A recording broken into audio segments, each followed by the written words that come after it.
Mute. Yes, Fred.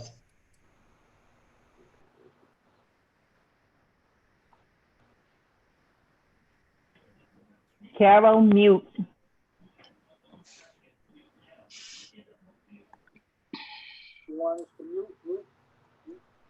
Okay, we're now live on YouTube. Susan, if you'd like to start the meeting. Thank you, Dr. Kelly. Today is Tuesday, July 21st, Committee of the Whole meeting, and the start time is 5:07. Okay. We don't normally do a roll call of the members, do we? I mean, we'll do a roll call. Mrs. Bronston Rizzo, Here. Mr. D'Ambrosio, Here. Mr. Ferranti,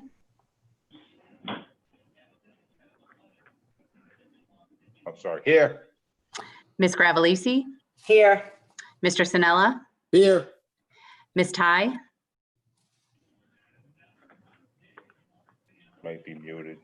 Here. Mayor Arrigo. Absent. Okay, first item on the agenda, consent calendar, approval of the minutes. So moved. Second, Minutes approved. Consent calendar. One, item B, warrants that are attached. Do any members have question on the warrants, Mr. Ferrante? Thank you, Susan. I have some quick ones, okay? Number 32 on the first page, it's Marcia Brennan Associates Student Information System. Can you just give us a quick explanation what that's for? I'll send out a PDF of the actual PO, but there was professional development for doing work with Jim Sacuzzo's office on entry at, I think it's 2 middle schools and the high school, that folks were being trained throughout this year on how to do that. And so the purchase order is being written out to the woman whose company is doing that training. Okay. It's all 3 middle schools and the high school. All 3 middle schools and the high school. Number 76, it's Retrofit Inc. It's Chromebooks and Chrome boxes for $51,000. Just a quick explanation. So it's an initial purchase for additional Chromebooks for students for next year. So as you know, we're really working to beef up our technology infrastructure and make sure that we are closer to a one-to-one program for all students.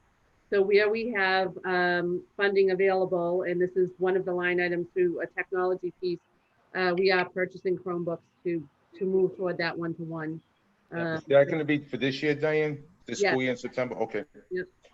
Okay, number 313, power line contractors, electricity power line down to like 38,000. Where was that? Yes, that was right outside the main entrance to the high school, and the power just went out.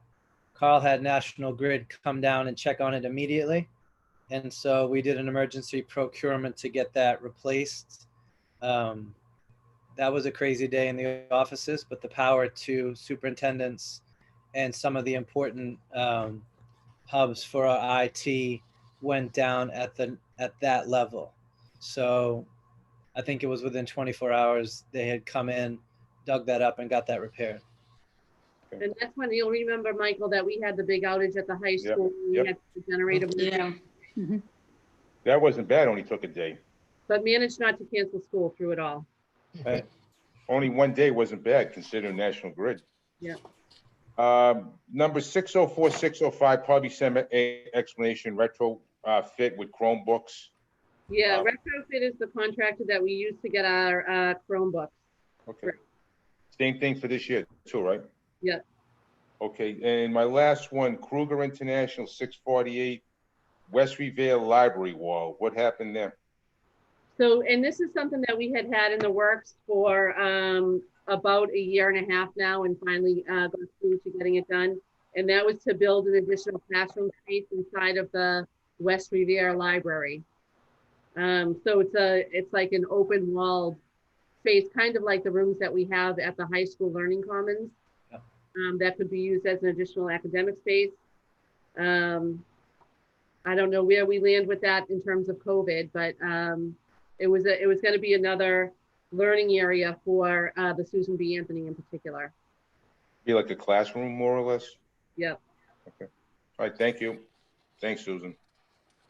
Thank you, Mr. Ferranti. Any other questions? Ms. Ty? Hello? Okay. I have one on the very first page, number 21, Powers and Sullivan. Have we made it clear to this provider that we'll be looking for another one next year, for a different provider next year? I don't think so. Number 21? For the lottery.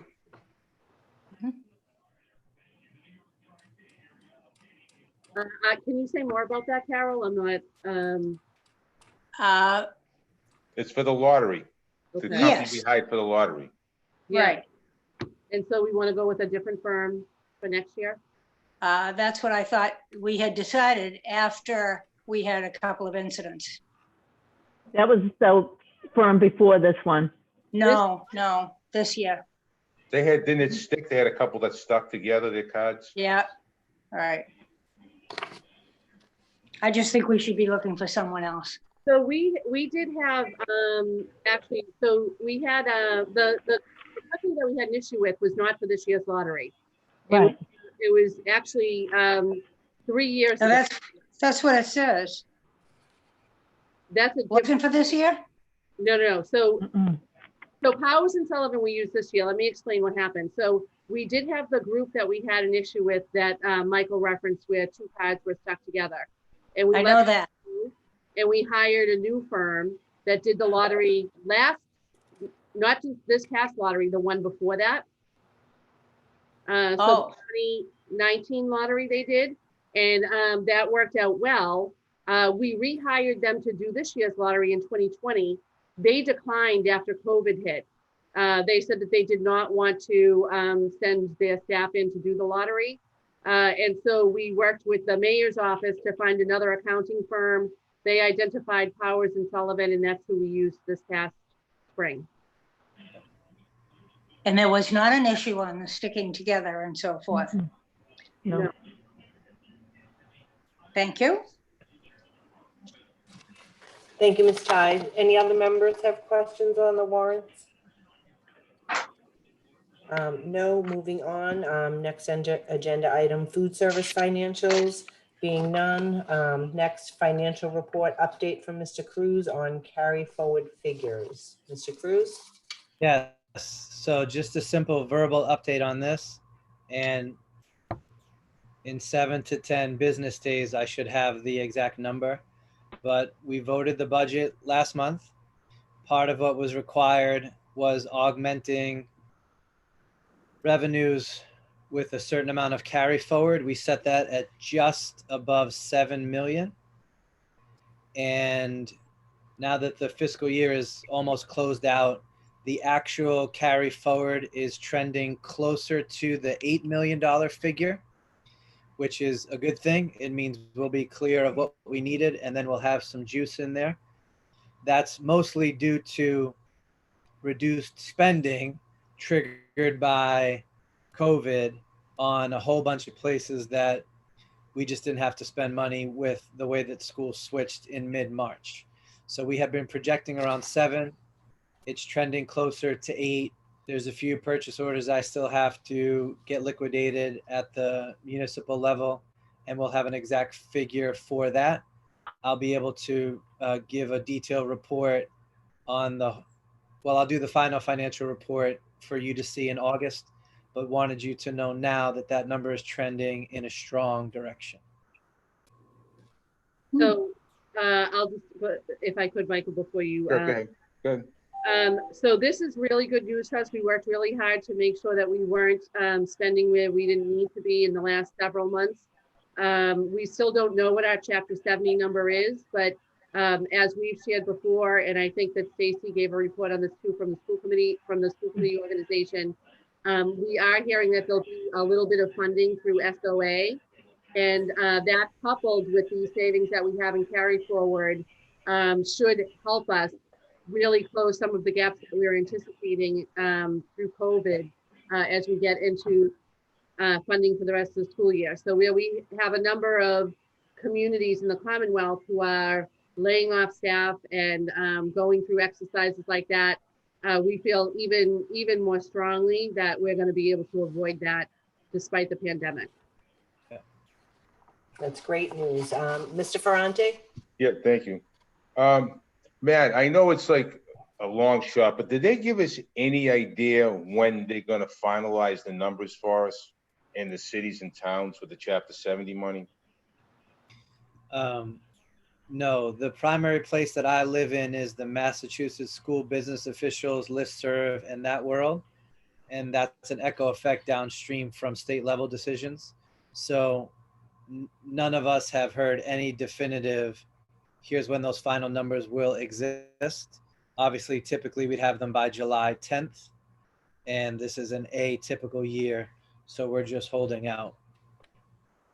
And my last question, Dr. Kelly just referenced SOA money. Do we have any idea how much money we could potentially get out of that? The only figure that we have is the one that they originally gave us in January, which was $7.8 million that they said that we had to account for in our SOA plan. Right. And as you know, with COVID, that was repeatedly kind of kicked down the road. The commissioner had said to us, don't submit plans now. There had been a deadline in April, then that was moved to May, then it was June. Now it's August 18th, and he has said as soon as we get our plans, then they'll begin approving them. So he definitely seems much more interested in seeing what those SOA plans are. So we are going to submit our plan for the $7.8 million and see how that pans out for us. I am not super confident that we'll get all of that. Cut half of it, that would be a tremendous game changer for us. It would mean that we would have some money, as we were talking about in January and February when we were having our public meetings and asking parents and teachers and administrators and students what we needed to address. We still have that whole list of priorities, and that's where we'll move to if the funding comes out positively, which I hope that will. As you know, with some of the other grant funding that we've applied for recently, we've addressed some of those areas that we wanted to work on, and we'll continue to address those items that were on that list. Diane, if you submit I think you said the 14th of August, you have to submit it, the plan for SOA? 15th, I believe, yeah. Okay, how long would it be before you got a response? Because obviously, if we're gonna do something at the beginning of school with the positions that we're gonna fill, did they give you like a sort of a time frame, how long it would take them to come back to you? And I know the money is up in the air, but is there any like time frame you have any inkling, or they tell you? What they've said to us is that they're having as quick a turnaround as they can on all of these funds on the two grants that we submitted yesterday. They already gave us feedback on one of them. So we've resubmitted that today. The second one we didn't hear back on yet, but I anticipate we'll hear from them on that tomorrow or the next day. And the SOA grant, they said, which really shouldn't be a grant, but that's what they're calling it. Anyway, they said that they're going to have as fast a turnaround as they can. So my goal is to get that in early so that we are not competing with tons of other districts who are probably going to get it in under the wire just because everybody is fragmented right now. My goal is to get it in early to avoid the rest, kind of. All right, thank you. Thank you, Dr. Kelly. Any other members have questions on the carry forward? Seeing none, we'll move on. Communications, we have a message from Judy Vendetti, mother of Julie. Would someone like to read that letter, Stacy? I'm going to read it. I'm still having a hard time knowing that November. Anyhow, dear Dr. Kelly, thank you so much for honoring Julie's memory at the November 19th school committee meeting. You captured our courageous daughter's spirit, commitment, and devotion to the Garfield Middle School and the Revere community. We appreciate the school committee's donation to Julie's Memorial Scholarship Fund. As a family, we agreed there was no better way to honor our daughter's legacy. Thank you And please share this note with sincere thanks on behalf of Chris, John, Michelle, Nicholas, and Judy is Julie's mom. So wishing them all well. Thank you, Stacy. And thank you to Julie's mom for that beautiful letter. We really, appreciate it, and our thoughts are with you. Next on the agenda, enrollment update. None. Next agenda item, personnel items are attached. New hires. Any questions? Yes, I have one. Ms. Chai? A very, very impressive number of new hires, impressive backgrounds, and I look forward to seeing all of these young teachers. My question is, did any of them graduate from Revere High School, Dr. Kelly? Do you know? I don't have that information right at my fingertips, but We do have two that I know of. And who are the two? One of them, we're lucky to have two of her siblings that are dedicated, hardworking teachers, like all of them. And they Kaylee were, Rizzuto? yes, it's Kaylee. Yeah. So it's nice to when family comes on because we know they're good stock. But I believe Cara, well, she didn't graduate from the high school, but Cara was part of our public school district for a while. I'll just add that one of the people that you're going to hear from tonight is the new Romney Marsh principal, Heather Bobb, who is a Revere High School graduate.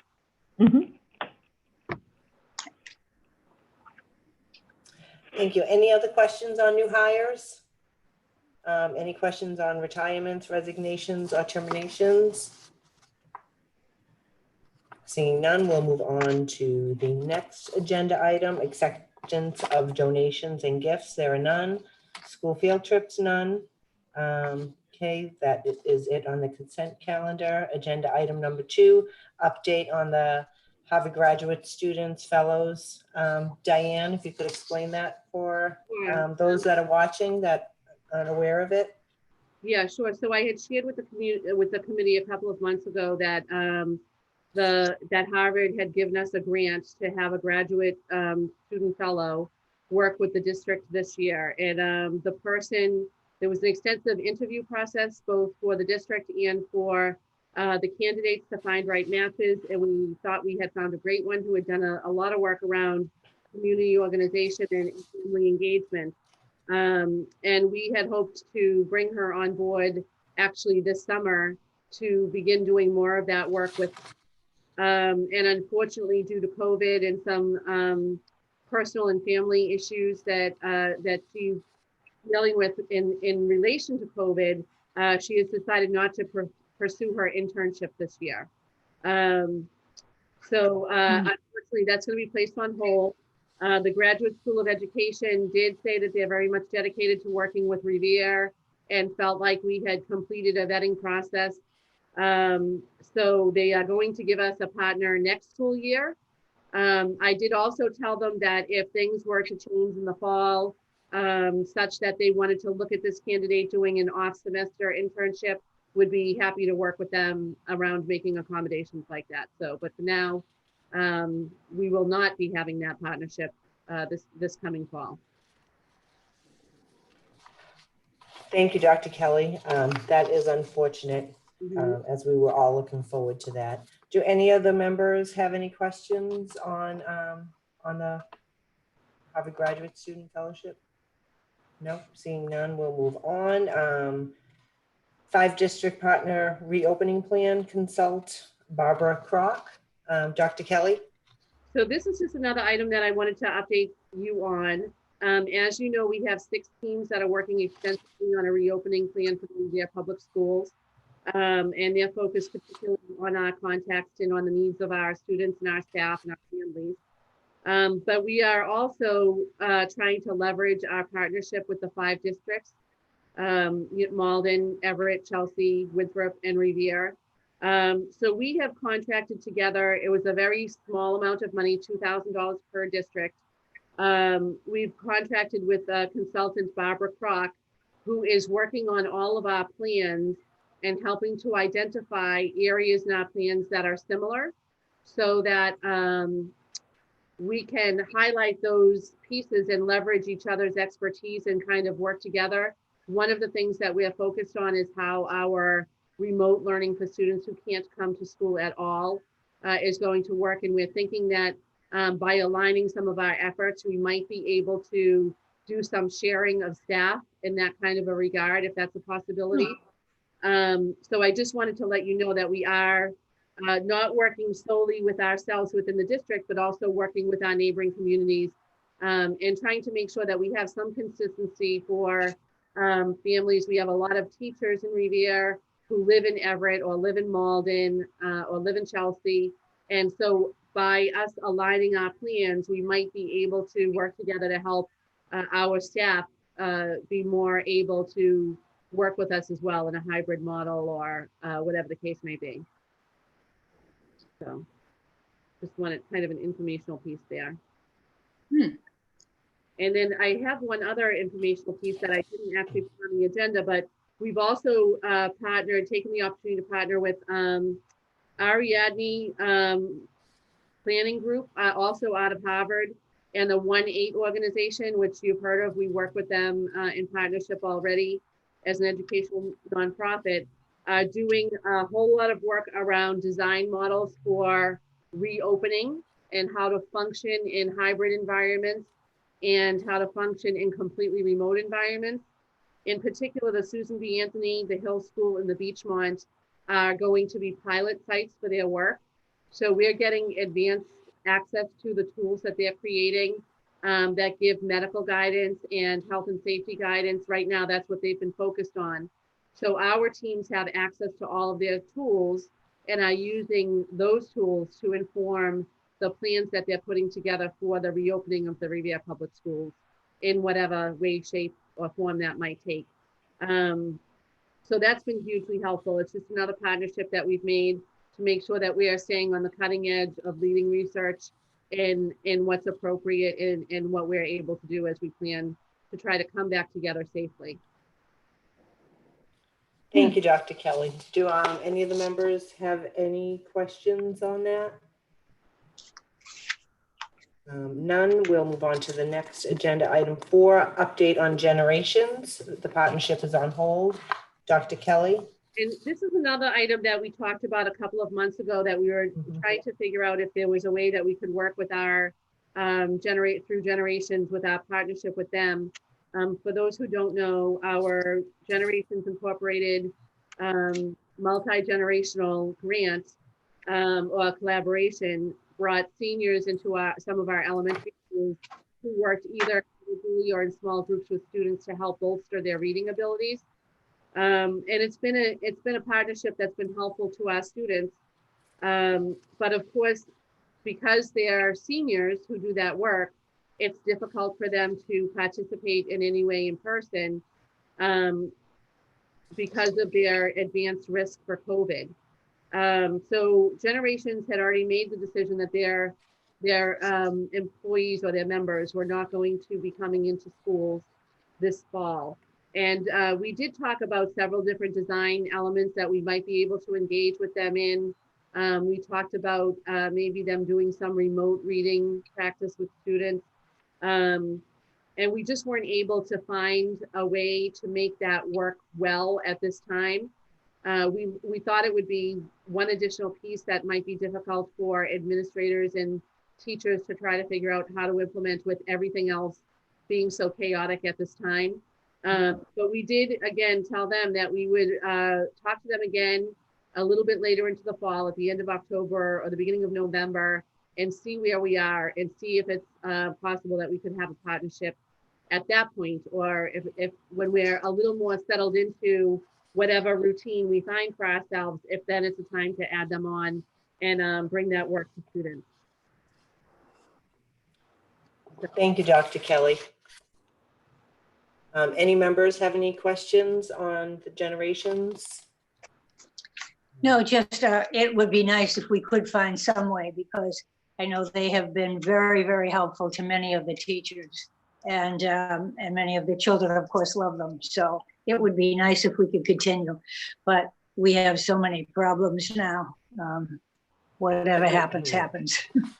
Agreed, Ms. Ty. It is a big loss, not having Generations with us this year. So hopefully in some capacity, we'll have them back. Any other members have questions? No? Okay. Next is just any regular meeting agenda items or miscellaneous items that anyone wanted to speak of before our 6 o'clock meeting.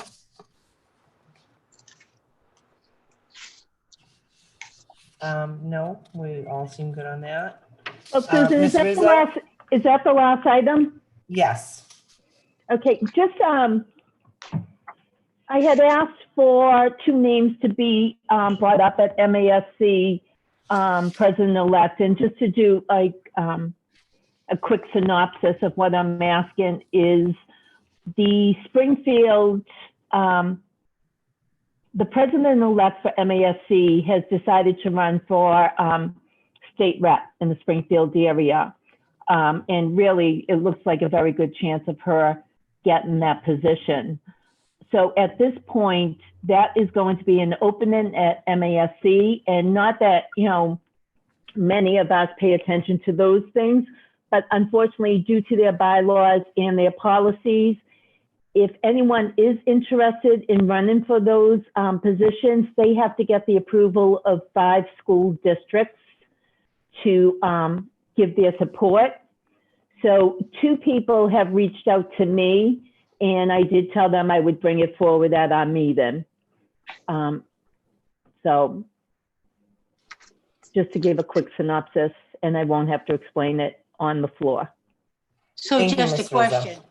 Yes, Ms. Ty. So do you recommend them? They are, obviously you must, if you put them there. What is it that you think they bring to the table? What I'm gonna say is both women, and they're women. One is Debbie Davis, and she was president for this year. Unfortunately, because of COVID, she wasn't able to get everything that you could get out of the year, the education out of it, being a great advocate for the students. So she wants to kind of go around again. And also another woman, Andrea Wadsworth, is a division chair out of the Berkshire area. She's also an assistant superintendent.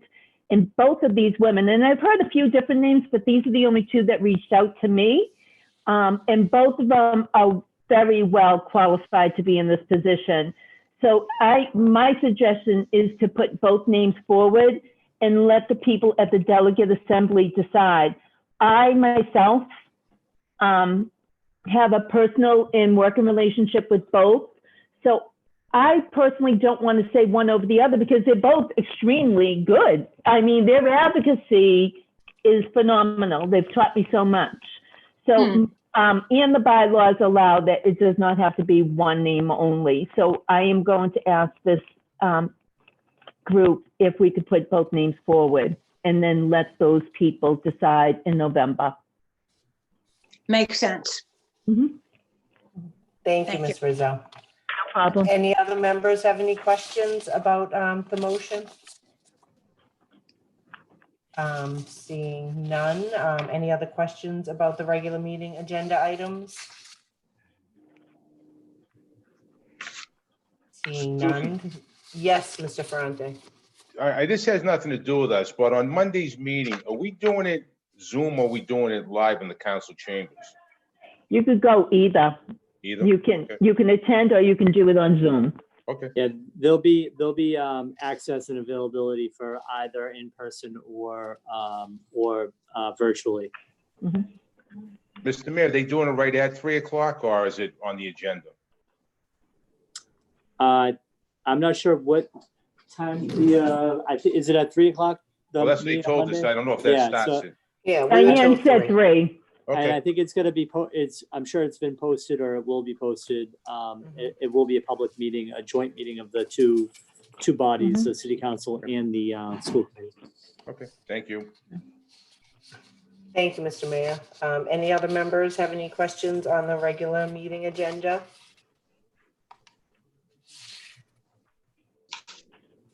That means we've all done our homework and we're Mhm. So, If there's yes, nothing on the regular yes. meeting agenda, I do have an item that I'd like to add to the whole agenda. Another item, Yes. sorry. So we started talking about handbooks, and as you know, typically at this time of year, we would have already reviewed them and given you edits to review yourselves, and we would be planning to vote on them at the August meeting. As we started to think about that work right after the July 4th recess, we realized how difficult and challenging it was going to be, because basically all of the rules of everything are going to be different next year. And so we met with the principals and talked with them about it. And what we would like to do, if the committee would approve this, is instead make a general statement about identifying which policies will make sense in the COVID environment and which ones don't. And maybe just make a general statement that would treat each book, saying as much, acknowledging as much, and then the principals would go through and highlight for parents and students which policies will be honored, and then any other policies would be superseded by those policies that are placed in the reopening plan for the district. That's okay. Seems to make sense. It's okay with me. Okay. Anyone have any questions? Would you like, do we need to vote How on that about- tonight, Diane? You I would- don't need to vote on it tonight. What you can do, I just wanted to make sure that before that we did a whole lot of work, that you would on board with the idea. And so what we will do is work with the principals now to identify which policies and which handbooks apply and which ones we think are superseded by any COVID guidance that we have. And I can present that to you in time for your review before the August meet. And actually, as I am saying that, I'm realizing that we do have some changes that we have to make because of new Title IX regulations. Those actually have to be by you by August 15th. That's the date that they get implemented. So we will need to have a meeting prior to that when we can talk about handbook policy. Hey, and Okay, don't we so- have a meeting coming up towards the end of the month for something else? Do we have to have a meeting for? it? August 10th? On August 10th. August 10th. For you to vote on the reopening, so we could tie it into that. That's a good point. Thank you, Mr. Ferranti. Okay. So maybe we can all check our schedules and maybe move our regular meeting up, or if there's a lot on the calendar, just have two meetings. Yeah, It would be helpful if we got the recommendations of the principals before we had any meeting, so that we could take our copies of the handbook and be prepared. Yeah. I agree. So and we'll add that to the August 10th. what I can try to do is get you, give the principals until August 3rd to try to complete that work. And that would give you a whole week. Is that sufficient? I know That's that. fine. Yes, of Yep. course. Mhm. They have so much to do. We won't want to, we do not want to increase their burdens. We want to be helpful. Okay. And Carol bought a whole new box of red pens. You know, it's amazing because with computers, you don't need red pens anymore. No. The red pencil going across. Always an English teacher. All right, are there any other questions? So a motion to adjourn until 6 p.m. for our regular scheduled meeting. Second. Motion to adjourn, meeting end time 5:41. We will see everyone in 19 minutes. Do we get the same entry Same or is link. it a new one? No, it'll be. Same. Yeah. Thank you. Okay.